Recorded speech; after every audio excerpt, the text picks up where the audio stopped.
Hello students, आज के इस वीडियो में हम सांख्यिकी से संबंधित एक टॉपिक का अध्ययन करने वाले हैं जिसे विषमता गुणांक के नाम से जाना जाता है। विषमता गुणांक के बारे में हमने पिछले वीडियो में यह जाना था कि कार्ल पियर्सन का विषमता गुणांक किस प्रकार से निकाला जाता है, किस प्रकार से व्यक्तिगत श्रेणी में कार्ल पियर्सन का विषमता गुणांक निकाला जाता है, खंडित श्रेणी में किस प्रकार से निकाला जाता है और सतत श्रेणी में किस प्रकार से विषमता गुणांक कार्ल पियर्सन का निकाला जाता है। उसी क्रम में आज के इस वीडियो में हम ये जानेंगे कि बाउले का विषमता गुणांक किस प्रकार से निकाला जाता है। विद्यार्थी को पहले हम ये स्पष्ट कर दें कि बाउले का विषमता गुणांक आपको तभी निकालना है जबकि प्रश्न में ये पूछा जाए कि निम्न समंकों से बाउले का विषमता गुणांक ज्ञात कीजिए। अन्यथा आपको अगर केवल यही पूछा जाए कि निम्न समंकों से विषमता गुणांक ज्ञात कीजिए तो आपको कार्ल पियर्सन का विषमता गुणांक ही ज्ञात करना है, क्योंकि वह विषमता गुणांक ही सबसे बेस्ट माना जाता है। दूसरा जो विषमता गुणांक है जिसे बाउले के विषमता गुणांक के नाम से जाना जाता है, यह विषमता गुणांक चतुर्थक विचलन पर आधारित विषमता गुणांक होता है। अर्थात इसके लिए प्रथम चतुर्थक, तृतीय चतुर्थक और मध्य का प्रयोग में ली जाती है। और कहने का तात्पर्य यह है कि ये विषमता गुणांक पूर्ण रूप से पार्टीशन वैल्यू व मध्यका पर आधारित गुणांक है। तो आज के इस वीडियो में हम जानेंगे, सबसे पहले हम ये देखते हैं कि बाउले का विषमता गुणांक विषमता कैसे निकालते। तो बाउले का विषमता होता है Q3 plus Q1 minus 2m। ये बाउले का विषमता का ज्ञात करने का फॉर्मूला है, जैसा कि आपको पहले से भी बताया जा चुका है कि बाउले की विषमता ये JQ, Q से तात्पर्य क्वार्टाइल पर आधारित है और ये बाउले का एक सिंबल है जिसको JQ के नाम से बताते हैं। ये JQ बाउले, JQ अगर लिखा है इसका मतलब ये विषमता गुणांक बाउले की विधि से निकाला गया है। अब देखिए, इसमें प्रथम तृतीय चतुर्थक है Q1, Q3 तो होता है तृतीय चतुर्थक,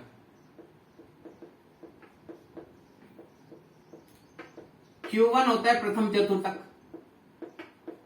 और M होता है मध्य का। अच्छा, कोफिशिएंट ऑफ बाउले का विषमता गुणांक तो होगा Q3 plus Q1 minus 2m upon Q3 minus Q1। यह फॉर्मूला देखिए, विषमता ज्ञात करने के लिए यह फॉर्मूला ज्ञात किया जाता है और विषमता गुणांक करने के लिए यह होता है। अब देखिए, यदि Q3 प्लस Q1 बड़ा हो 2m से तो होगी धनात्मक विषमता, और अगर किसी समय Q3 प्लस Q1 से 2m का मान बड़ा हो तो आएगी ऋणात्मक विषमता।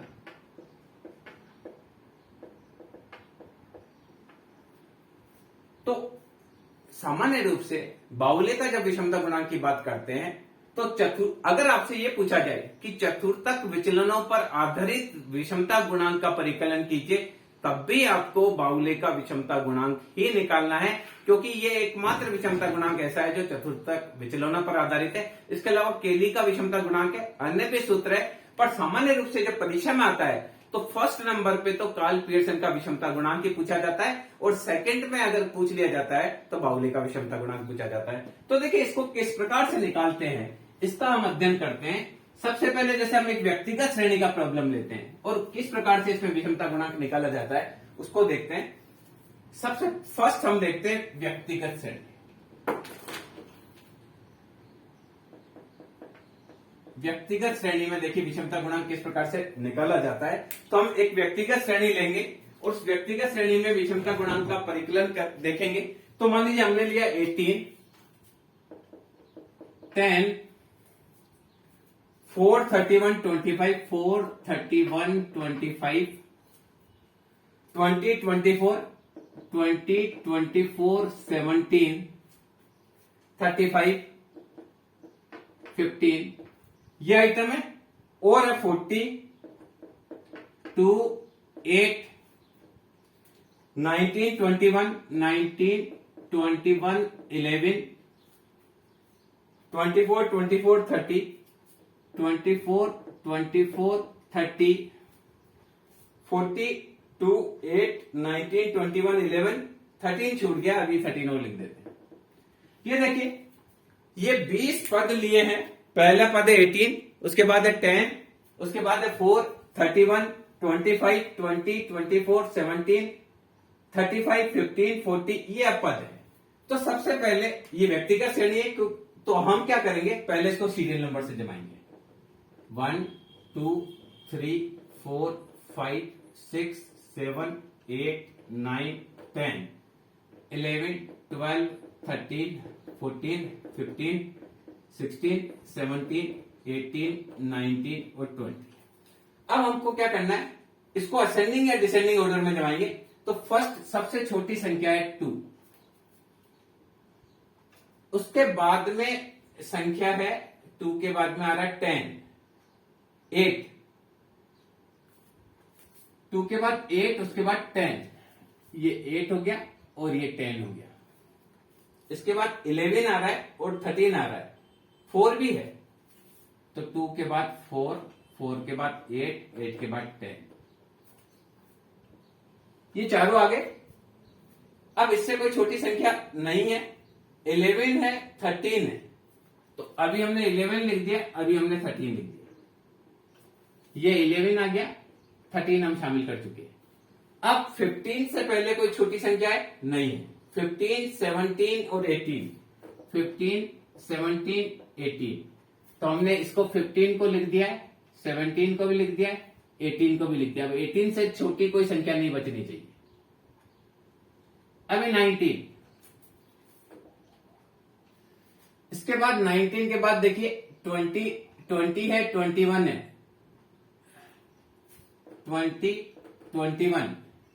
20 को हमने लिख दिया है, 20 और 21 को लिख दिया। 24 दो बार है, 25 एक बार है, तो 24, 24, 25, तो ये 24, ये भी 24, ये 25। अब 4 आइटम, 5 आइटम बचे, 5 आइटम हमारे यहां बचे, इसका मतलब सही कर रहे हैं। एक और 24 है, 24 3 टाइम्स है, ये रहा, तो यहां पहले 24 आएगा, फिर 25 आएगा। अब अपना बचा है 31, 30, 31, 35 और 40। देखिए इस प्रकार से आपको पहले इनको जमाना है, 30, 31, 35 और 40। इन सबको बढ़ते हुए क्रम में जमाएं या घटते हुए क्रम में जमाएं, कैसे भी जमा सकते हैं, इसके लिए आप स्वतंत्र हैं। आप चाहे तो इसको असेंडिंग ऑर्डर में जमा सकते हैं, आप चाहे तो इसको डिसेंडिंग ऑर्डर में जमा सकते हैं। अब देखिए हमको चाहिए Q1। Q1 का मान होता है size of n+1/4 item value. या n 20 है, तो आ जाएगा Q1 बराबर साइज ऑफ 20 + 1/4 आइटम वैल्यू। तो Q1 बराबर हो जाएगा, 21 को अपन 4 से डिवाइड करेंगे तो आएगा 21 divided by 4, that is 5.25, size of 5.25 item value. तो 5.25 वैल्यू निकालने के लिए पहले 5th आइटम लेंगे, फिर 0.25 6th माइनस 5th, ये इसका फॉर्मूला होता है।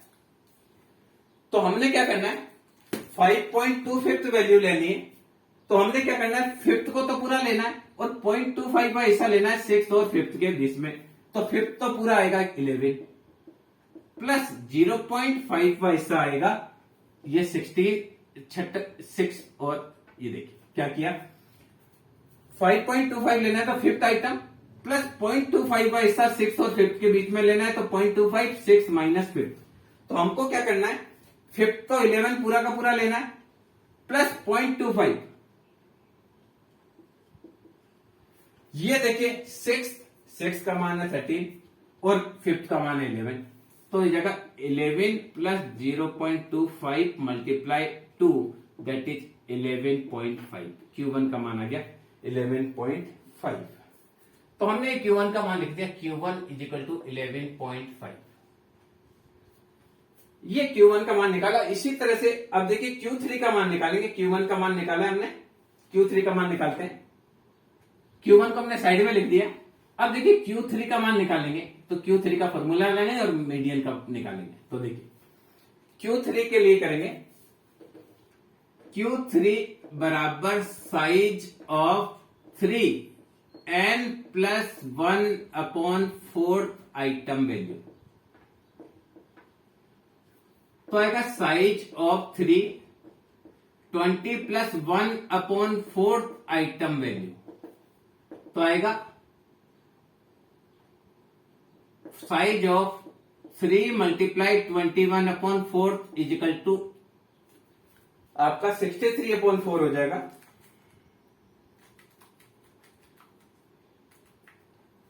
15.75 15.75 वैल्यू आएगी। तो देखिए 15.75 के लिए 15 तो पूरा आ रहा है और 0.75 का हिस्सा आ रहा है 16th - 15th के बीच में। तो 15 तो पूरा लेंगे 24 प्लस 0.75 का हिस्सा हम लेंगे 25 - 24 के बीच में। तो आएगा 24 प्लस 0.75, तो ये आ जाएगा 24.75। ये आएगा Q3 का मान। तो Q3 का मान आया Q3 इजिकल टू 24.75। इसी प्रकार से हमको मीडियन निकालना है। ये हमने Q3 निकाला, पहले Q1 निकाला था। अब देखिए मीडियन निकालना है, तो मीडियन निकालने के लिए क्या करेंगे? मीडियन निकालने के लिए लिखेंगे size of n+1/2 item value, क्योंकि मीडियन किसी श्रेणी को दो भागों में बांटता है। तो यहां लिखेंगे मीडियन बराबर size of n+1/2 item value. तो m बराबर साइज ऑफ, या n का मान आपका हुआ 20 प्लस 1/2 आइटम वैल्यू। तो ये मीडियन हो जाएगा 10.5 आइटम, क्योंकि 21 से 2 डिवाइड करेंगे तो 10.5 आइटम होगा 10th item plus 0.5 11th item minus 10th item. 10.5 की वैल्यू निकालनी है ना, तो 10 तो पूरा लेना है और 0.5 का हिस्सा 11th और 10th के बीच में है। तो 10th आइटम पूरा हमारा है 19 प्लस 0.5 का हिस्सा है 11th है 20 और 10th है 19। तो ये हो जाएगा 19 प्लस 0.5, तो मीडियन हो जाएगा 19.5। ये हमने मीडियन निकाल लिया। ये मीडियन आ गया 19.5। अब देखिए, अब क्या करेंगे? अब हम क्या करेंगे? क्वार्टाइल का फॉर्मूला लगाएंगे। हमको बाउले का विषमता गुणांक निकालना है, तो हम बाउले के विषमता गुणांक का फॉर्मूला लगाएंगे।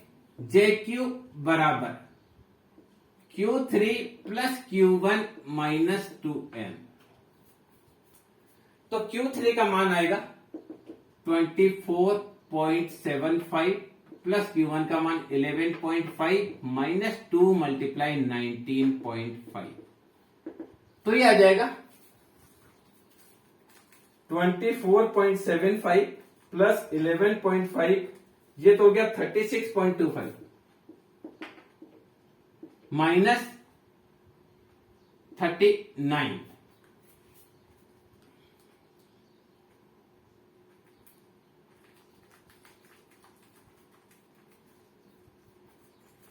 ये 36.25 तो प्लस का, और 2 मल्टीप्लाई 19.5 ये आएगा माइनस का। तो आया 39 माइनस 36.25, तो ये आपका आएगा 2.75। तो ये देखिए माइनस का आएगा, माइनस का 2.75। कोफिशिएंट ऑफ JQ, इसके लिए आप करेंगे Q3 plus Q1 minus 2M upon Q3 minus Q1। तो यहां लिखेंगे आप 24.75 plus 11.5 minus 2 multiply 9.5 divided by 24.75 minus 11.5। तो ऊपर वाला हमको पता है माइनस का 2.75 है। नीचे का हम क्या करेंगे? 24.75 से 11.5 घटाएंगे तो है 13.25।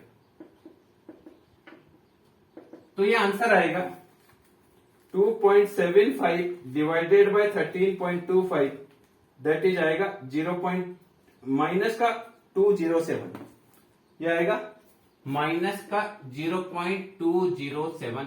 इस प्रकार से अगर कोई इंडिविजुअल सीरीज है तो इंडिविजुअल सीरीज में हम क्या निकाल सकते हैं, बावले का विषमता गुणांक इस प्रकार से निकाल सकते हैं। इसी प्रकार देखिए, अगर आपको सीरीज डिस्क्रीट दे रखी हो, अगर हमको डिस्क्रीट सीरीज दे रखी हो तो हमको क्या करना है, ये भी देखते हैं। दूसरा जो है second method, that is discrete series, खंडित श्रेणी। खंडित श्रेणी में बाउले का विषमता गुणांक किस प्रकार से निकाला जा सकता है, इसके बारे में हम बात करेंगे। मान लीजिए टेबल है 1 2 3 4 5 अप टू 9 तक है, 6 7 8 9, ये टेबल दे रखी है आपको। ये फ्रीक्वेंसी दे रखी है 18, 37, ये है 41, 55 62, 48 27 10 एंड 1। सपोज कीजिए ये क्लास ये दे रखा है 1 2 3 4 5 6 7 8 9, और ये दे रखा है 18 37 41 55 62 48 27। देखिए बहुत सरल है, ये खंडित श्रेणी में बहुत सरल है। सीएफ निकालेंगे, सीएफ निकालेंगे तो आएगा 18 प्लस 37, दैट इज 55। 55 में 41 जोड़ेंगे तो आएगा 96, 96 में 55 जोड़ेंगे तो आएगा 151, इसमें 62 जोड़ेंगे तो आएगा 213, इसमें 48 जोड़ेंगे तो आएगा 261, इसमें 27 जोड़ेंगे तो आएगा 288, इसमें फिर 10 जोड़ेंगे तो आएगा 298, और ये आएगा 299। तो क्या करना है, अगर खंडित श्रेणी का प्रॉब्लम हो तो सबसे पहले सीएफ निकाल ली। अब क्या करेंगे, एम निकालते हैं। एम बराबर होता है size of n plus 1 upon tooth item value. तो m बराबर हो जाएगा size of 299 plus 1 upon 2 item value, क्योंकि n का मान क्या होगा, n का मान होता है, जहां f दिया होता है वहां सिग्मा f बराबर 299, तो n का मान ये माना जाएगा इसमें।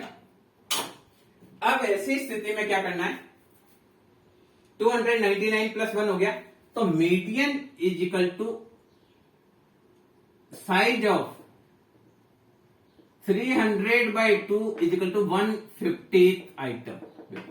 और हम देखेंगे 150, सबसे पहले देखिए 150 कहां शामिल हुआ, यहां शामिल हुआ, तो मीडियन का मान हो गया 4, so median is equal to 4। अब क्या करेंगे, Q1 निकालेंगे। Q1 के लिए size of n plus 1 upon 4 item value, clear. तो आएगा साइज ऑफ ये 299 प्लस 1 अपॉन 4 आइटम वैल्यू, तो ये हो जाएगा size of 75th item value. तो हम यहां देखेंगे सबसे पहले 75 कहां शामिल हुआ, यहां शामिल हुआ, तो आ जाएगा Q1 बराबर 3।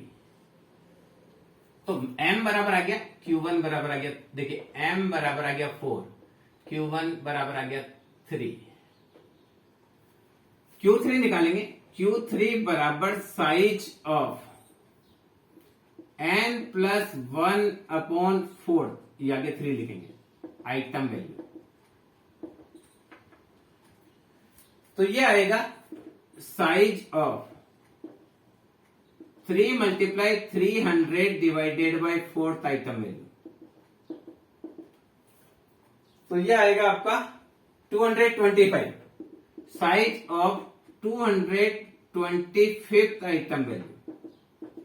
और 225 सबसे पहले यहां शामिल हो रहा है, सो Q3 इजिकल टू 6। ये हमने निकाल लिया। m का मान हमारा 4 आया, देखिए अलग अलग लिख लेते हैं। m बराबर आया 4, Q1 का मान आया 3 और Q3 का मान आया 6। अब देखिए इनकी सहायता से हम बाहुल्य का विषमता गुणांक निकालेंगे। तो बाहुल्य का विषमता गुणांक निकालने के लिए हम क्या करेंगे, फॉर्मूला लगाएंगे। फॉर्मूला बाहुल्य का विषमता गुणांक का होगा JQ बराबर Q3 plus Q1 minus 2m। तो Q3 का मान 6, इसका मान 3 minus 2 multiply 4 that is 9 minus 8 that is 1। इसका मतलब धनात्मक विषमता आएगी। क्यों? क्योंकि Q3 plus Q1 is greater than 2m, तो धनात्मक विषमता नहीं है।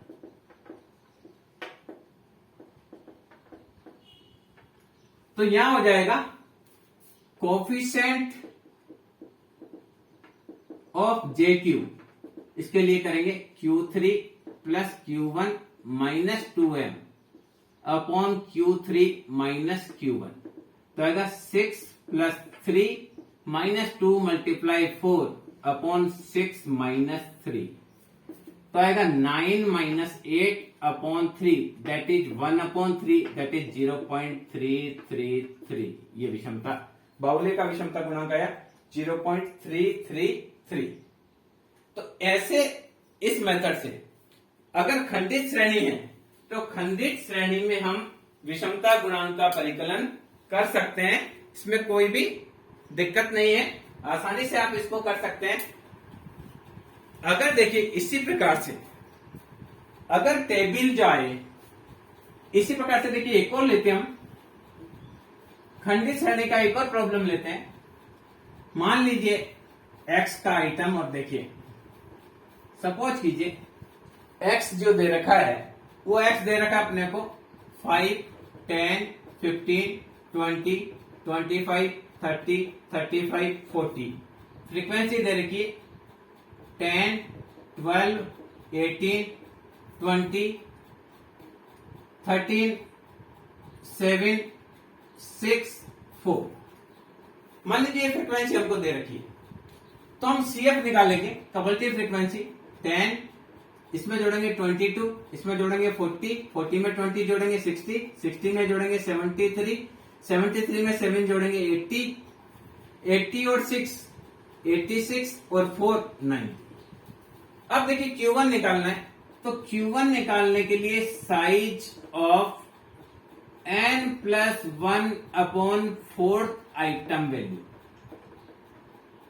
तो इसके लिए करेंगे size of 90 plus 1 upon 4th item value. तो Q1 बराबर हो जाएगा 91 को 4 से डिवाइड करेंगे, तो हम करेंगे 91 डिवाइडेड बाय 4 दैट इज 22.7। तो साइज ऑफ 22.75 आइटम वैल्यू। और आप देखिए 22.75 यहां जुड़ेगा, क्योंकि यहाँ 22 है, 0.75 कम है, तो यहां जुड़ेगा, तो Q1 का मान हो जाएगा 15। बिल्कुल सिंपल है।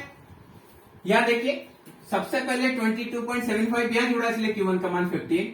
इसी प्रकार से निकालेंगे Q3 बराबर साइज ऑफ 3, देखिए size of 3 n plus 1 upon 4th item value. तो हो जाएगा size of 3 multiply 91 upon 4th item value. हमने क्या किया, 90 में जोड़ दिया, तो इसको 3 से मल्टीप्लाई कर देंगे तो ये आ जाएगा 45। ये आ जाएगा साइज ऑफ 45.5 आइटम। क्या करना था, 22.75 को 3 से मल्टीप्लाई करना है। 22.75 मल्टीप्लाई बाय 3 68.25, यह आएगा 68.25 वैल्यू। अब देखिए 60 यहां है, 68 यहां जुड़ेगा, तो Q3 का मान हो जाएगा Q3 इज 25। दूसरा निकल गया, क्या निकल गया? Q1 बराबर आ गया 15 और Q3 बराबर आ गया 25। मीडियन निकालेंगे, M बराबर size of n+1/2 item value. तो आपको क्या करना है? साइज ऑफ 90 + 1/2, तो 91 में 2 का भाग देंगे, 91 डिवाइडेड बाय 2 ये आएगा 45.5। 45.5 सबसे पहले यहां जुड़ा, इसका मतलब मीडियन का मान आ गया 20। अब बहुत इंटरेस्टिंग चीज आने वाली है, ये देखिए, मीडियन का मान आ गया 20। ये तीनों निकाल दिए। अब देखिए इसमें विषमता का अभाव आएगा, इसीलिए मैंने सवाल आपको करवाया है। ये आपका Q1 का मान आ गया 15, Q3 का मान आ गया 24 और M का मान आ गया 20। संयोग से फ्रीक्वेंसी ऐसी बनी है कि आपका ये सारा का सारा ऐसे आ रहा है। अब देखिए इसमें विषमता निकालेंगे, तो विषमता जो आएगी वो देखेंगे, JQ बराबर होता है Q3 + Q1 - 2M। तो अगर 25 + 15 - 2 गुणा 20 तो आएगा 40 - 40 दैट इज 0। इसका मतलब क्या है? अगर Q3 + Q1 बराबर हो 2M के तो विषमता का अभाव, यानी बंटन सम्मित है। ये बंटन सम्मित है, इसमें विषमता नहीं है। तो कोफिशिएंट ऑफ JQ निकालेंगे तो भी कुछ नहीं आने वाला है। Q3 + Q1 - 2M upon Q3 - Q1। तो यहां हम करेंगे 25 + 15 - 2 गुणा 20 अपॉन 25 - 15 तो आएगा 0/10 दैट इज ऑल्सो 0।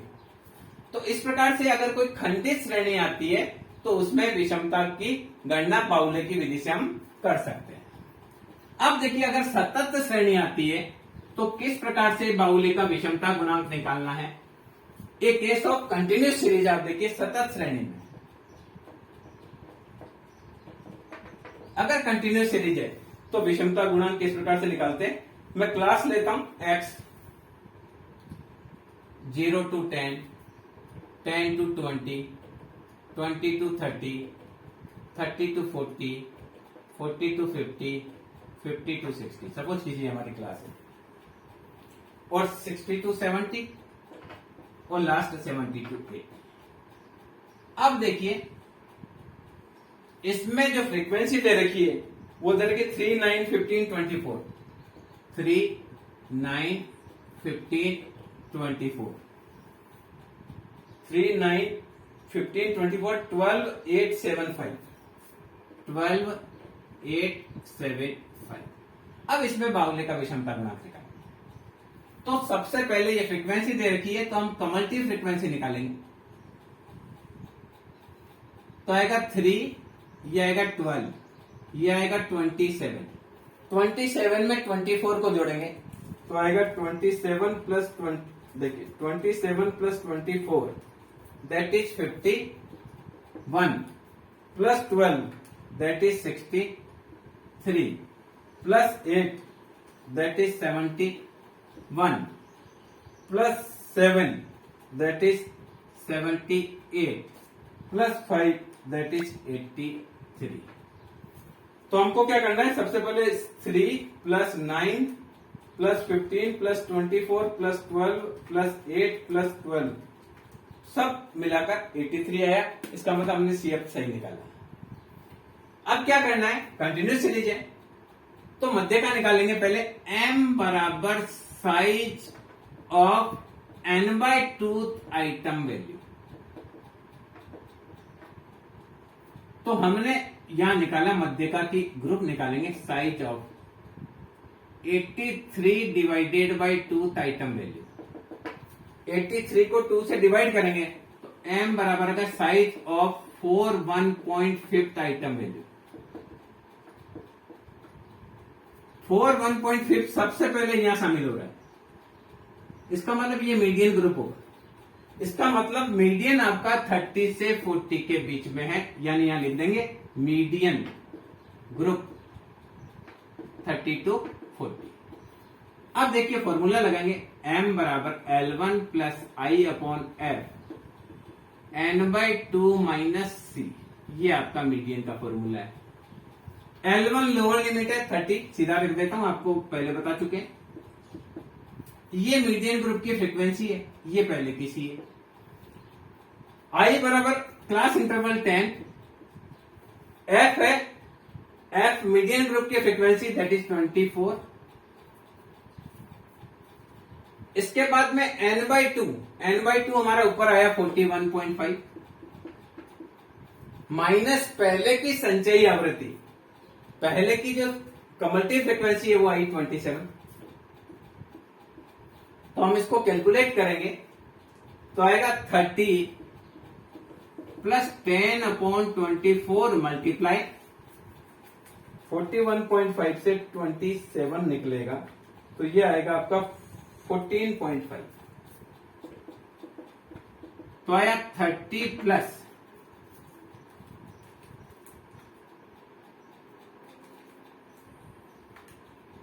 6.041,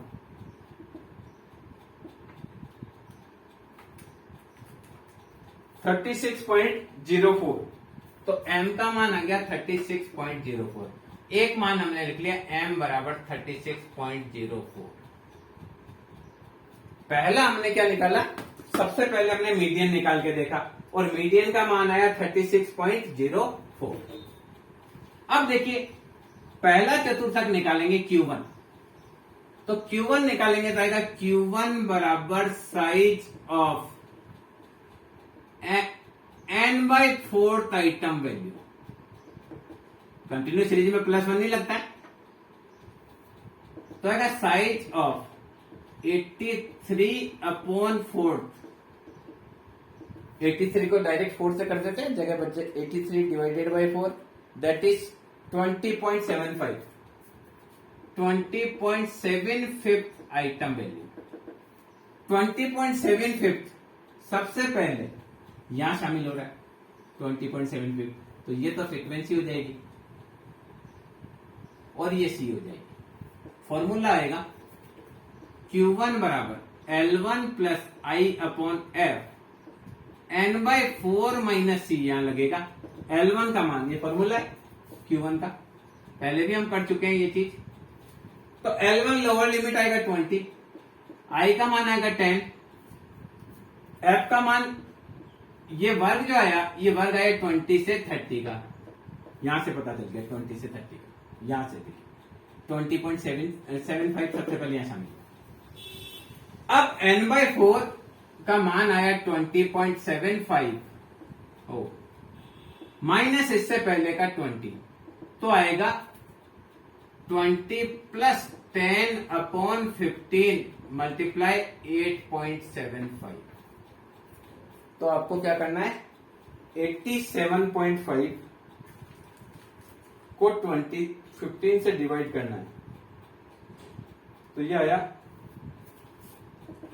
20 प्लस 5.8333, तो आएगा 25.833, ये आपका आया 25.83।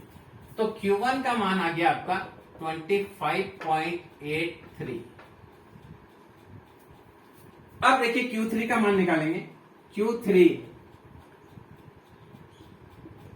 बराबर साइज ऑफ 3n/4, इसको 3 से गुणा करेंगे आइटम वैल्यू,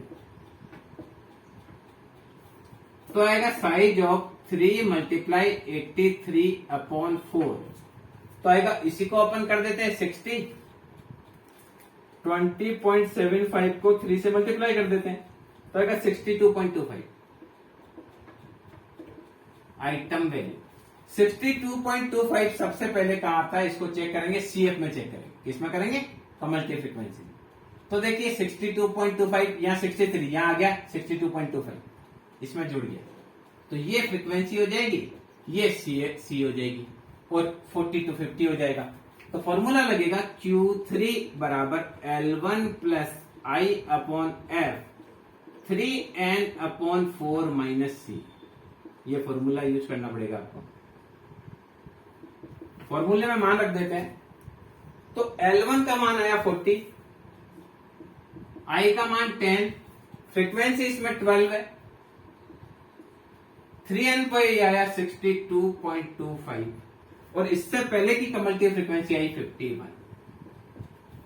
तो ये आ जाएगा आपका 40 plus 10/12 multiply 62.25 minus 51, that is 11.25.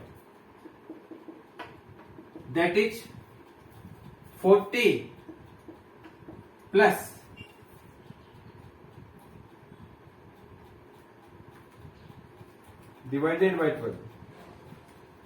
9.375.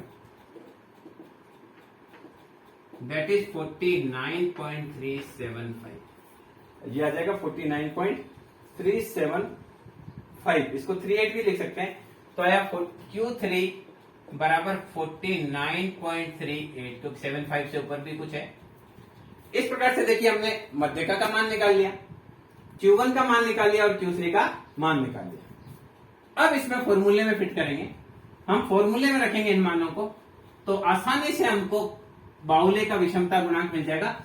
सबसे पहले हम बाहुल्य का विषमता निकालते हैं, तो बाहुल्य की विषमता हो जाएगी JQ बराबर Q3 plus Q1 minus 2M। तो Q3 का मान है 49.38 प्लस 25.83 माइनस 2 मल्टीप्लाई 36.04। तो देखिए क्या करना है। सबसे पहले 49.38 प्लस 25.83, ये दोनों प्लस के हो गए 75.21 माइनस 72.08 माइनस 72.08, तो ये अब मान आया 3.13। पॉजिटिव आएगा, पॉजिटिव विषमता आएगी। कोफिशिएंट ऑफ JQ निकालने के लिए क्या करेंगे, Q3 plus Q1 minus 2M upon Q3 minus Q1, तो आएगा 49.38 plus 25.83 minus 2 multiply 36.04 divided by 49.38 minus 25.83। इसको आप सोल्व करेंगे तो यू विल गेट 0.133। ये आपका बाहुल्य का विषमता गुणांक आ जाएगा। और ये सतत श्रेणी में हमने पहले सतत श्रेणी में देखा। तो क्या करना है आपको, वैसे ही Q1 निकालना है, Q3 निकालना है, मध्यका का मान निकालना है और फिर सूत्र में इनको रखना है। नया इसमें कुछ नहीं है, हमने मेजरमेंट ऑफ सेंटर टेंडेंसी में मध्यका कैसे निकालते हैं इसको सीखा था।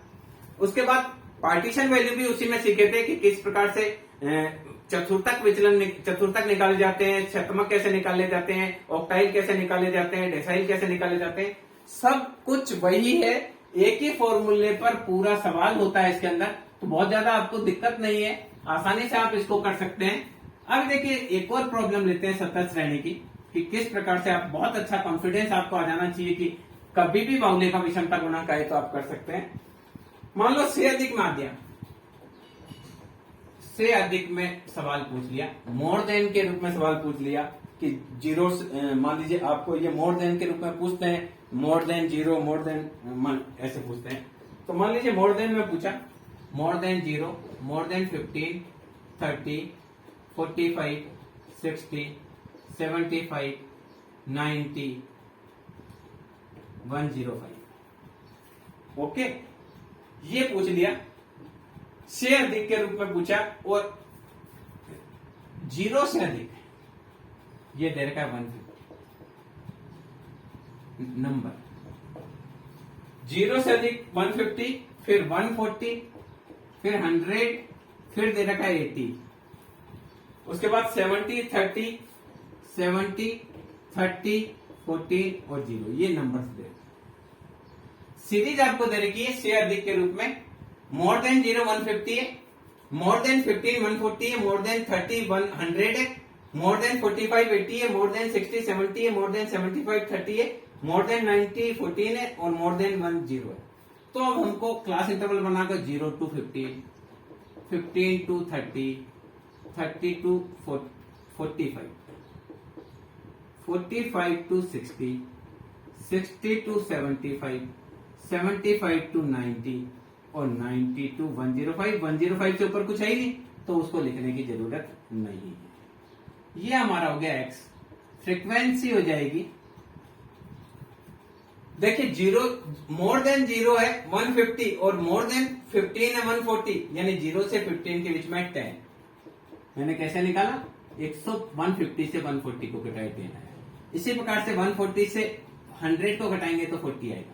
100 से देखिए क्या किया, 140 से 100 को घटाया। इसी प्रकार से ये आएगा 20, 100 से 80 को घटाया, 80 से 70 को घटाया 10 आएगा, 70 से 30 को घटाएंगे 40 आएगा, 13 से इसको घटाएंगे 16 आएगा और 14 से इसको घटाएंगे 14 आएगा। इस प्रकार से आपको निकालना है।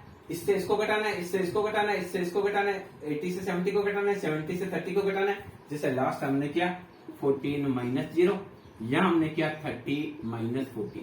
इस प्रकार से पहले आपको फ्रीक्वेंसी निकालनी, अगर से अधिक की सीरीज आए।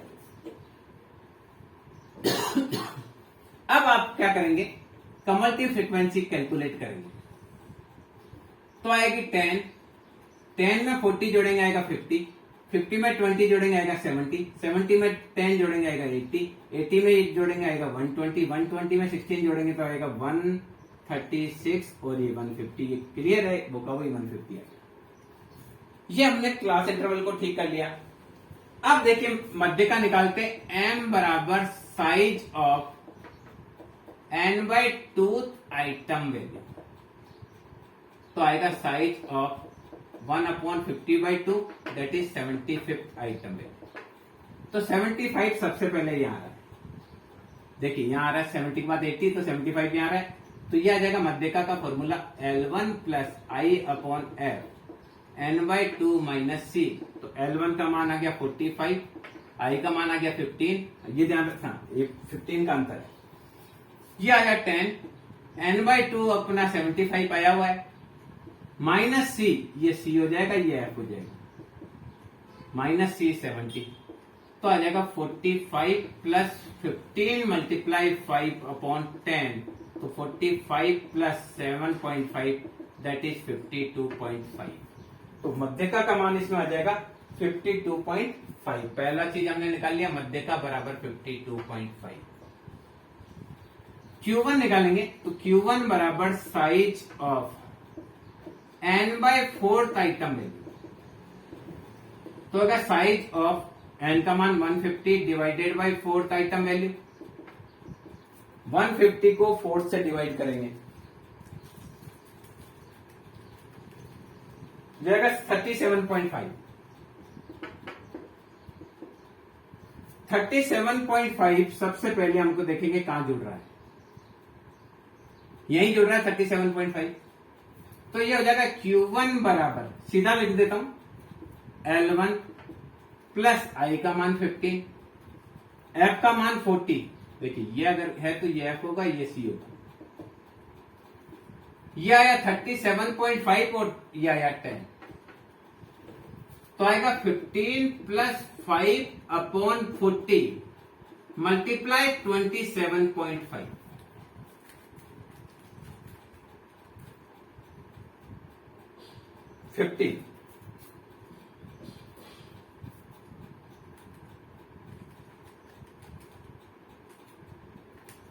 तो यार 10.3125, तो 15 प्लस 10.3125 दैट इज 25.3125। तो Q1 का मान आया 25, Q1 का मान 25.3125। हमने ये निकाल लिया, Q1 निकाल लिया और Q3 निकाल लिया। Q1 और मध्य का निकाल ली। अब देखिए Q3 का मान निकालते हैं, तो आया Q3 बराबर size of 3n/4 item value. 3 multiply n का मान 150 डिवाइडेड बाई 4 तो आएगा 450 डिवाइडेड बाई 4 दैट इज 112.5 तो यहां देखिए इसमें हम चेक करेंगे 112 सबसे पहले यहां ये आपका क्लास हो जाएगा, ये एफ हो जाएगा, ये सी हो जाएगा, यानी आपका आइटम आना है 60 to 75 के बीच में। ये क्लास का डिसाइड हो गया। कैसे डिसाइड हुआ? ये आया 112.5 तो हमने देखा सबसे पहले 112.5 यहां जुड़ा है तो ये हमारा क्लास हो गया 60 to 75।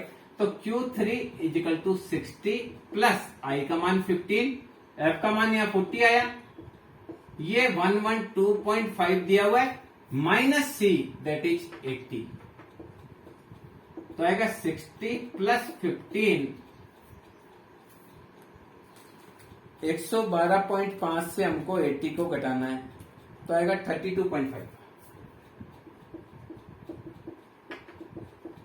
32.5 को आप 15 से मल्टीप्लाई करके 40 से डिवाइड कीजिए तो आएगा 12.1875 तो आएगा 60 प्लस 12.1875 दैट इज 72.1875 तो Q3 का मान हो जाएगा 72.1875। ये सब हमने निकाल लिया। अब हमको बाउले का विषमता का मान निकालना है तो बाउले का विषमता का मान निकालने के लिए करेंगे JQ बराबर Q3 plus Q1 minus 2n।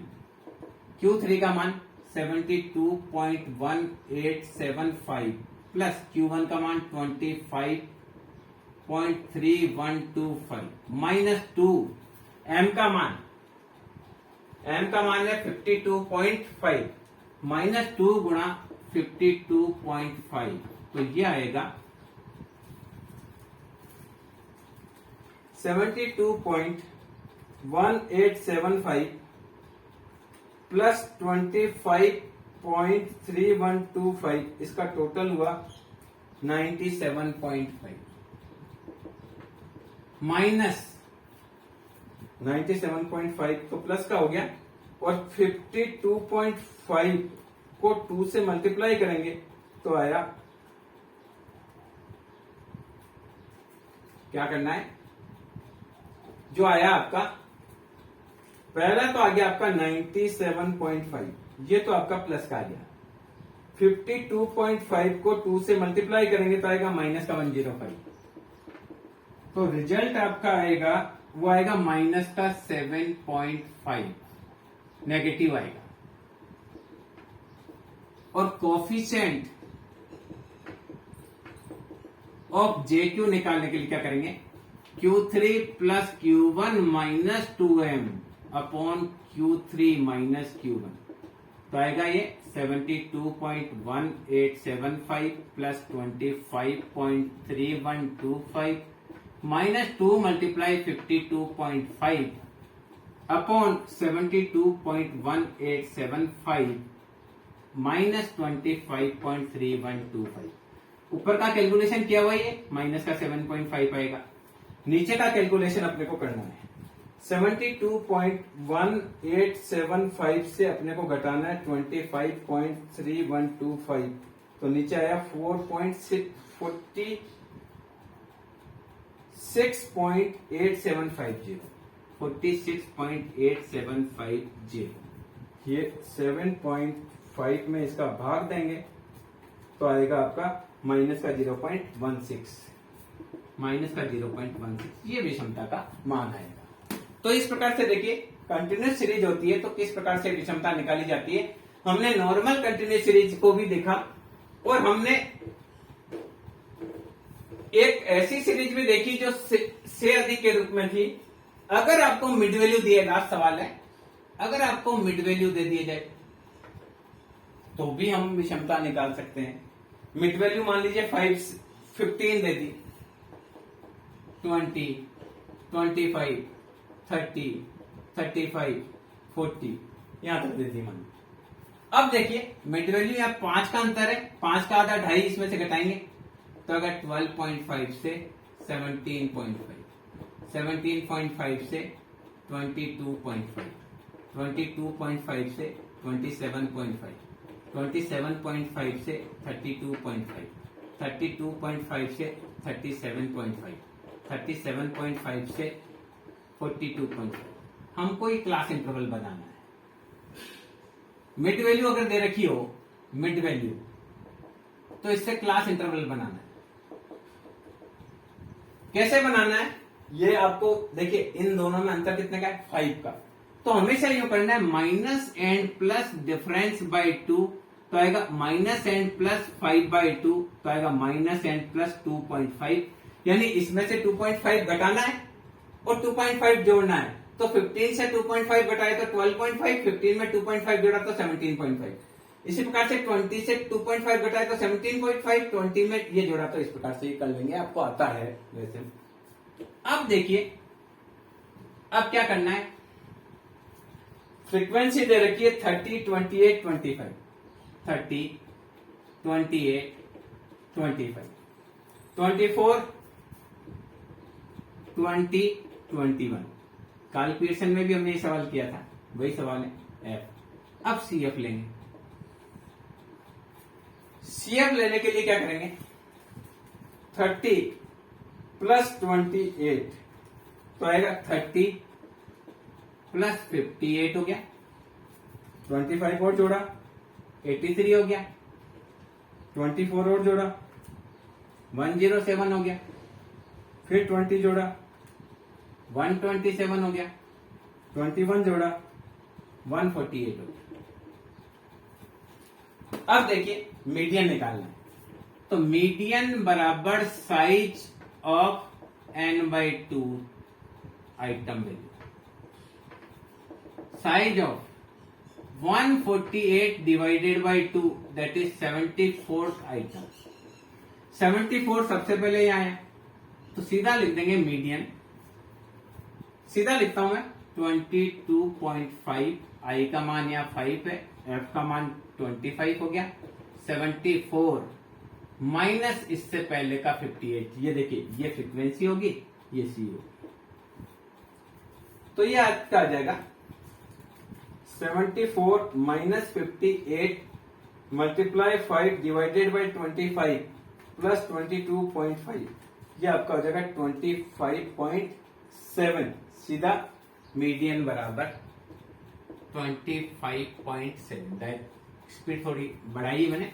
Q1 के लिए आप क्या करेंगे, size of n/4 item value, तो अगर 148 डिवाइडेड बाई 4, 4 3 जा 12, 4 7 जा 28, 37।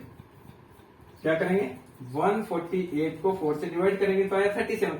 अब आप यहां देखेंगे 37 सबसे पहले कहां आया, तो 37 सबसे पहले यही जुड़ गया। देखिए 37, ये 30 है, 30 के बाद 58 आ गया, तो सीधा Q1 में लिखेंगे लोअर लिमिट 7.5, आई का मान 5, एन का एफ का मान 28 और 37 से पहले की फ्रीक्वेंसी 30। तो आप क्या करेंगे, 7 मल्टीप्लाई 5 डिवाइडेड बाई 28 प्लस 17.5, ये आपका हो जाएगा 18.75। तो ये आ जाएगा 18.75। तो Q1 का मान आ गया 18.75। दूसरा आइटम आ गया।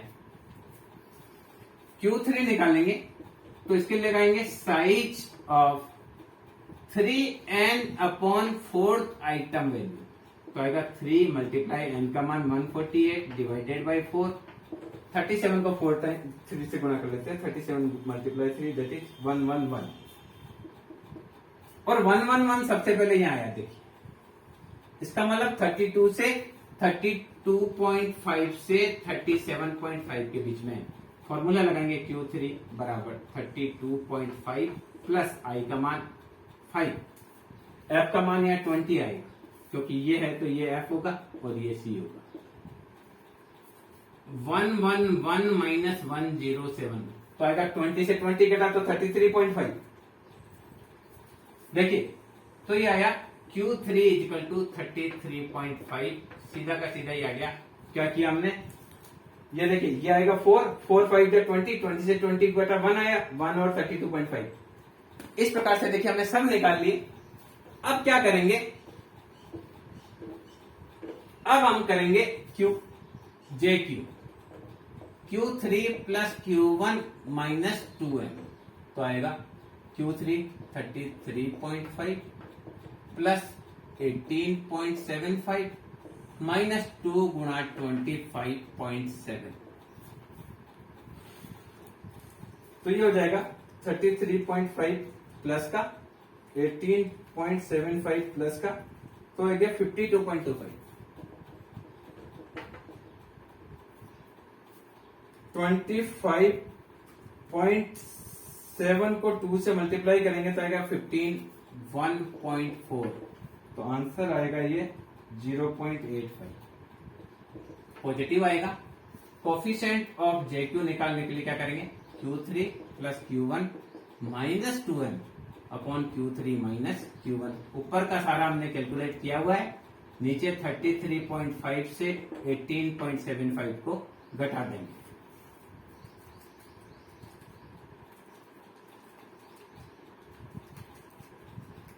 नीचे आ गया 14.75, 0.85 अपॉन 14.75, तो 0.85 को इससे डिवाइड करेंगे तो रिजल्ट आएगा 0.057, 0.057 तो 0.06 आ जाएगा। इस प्रकार से हमने इस वीडियो में देखिए किस प्रकार से बाउले की विधि से विषमता गुणांक निकाला जाता है, विषमता कैसे निकाली जाती है और विषमता गुणांक किस प्रकार से बाउले की विधि से निकाला जाता है, ये इस वीडियो में हमने सीखा। और जिसमें हमने ये भी देखा कि अगर व्यक्तिगत श्रेणी हो तो बाउले का विषमता गुणांक कैसे निकालना है, खंडित श्रेणी हो तो बाउले का विषमता गुणांक कैसे निकालना है, और सतत श्रेणी हो तो बाउले का विषमता गुणांक किस प्रकार से निकालना है। मैं समझता हूं बाउले की विषमता गुणांक ज्ञात करने के लिए आपको यह वीडियो बहुत उपयोगी रहेगा और आप आसानी से बाउले का विषमता गुणांक इस वीडियो के हेल्प से आप निकाल पाएंगे। Thank you.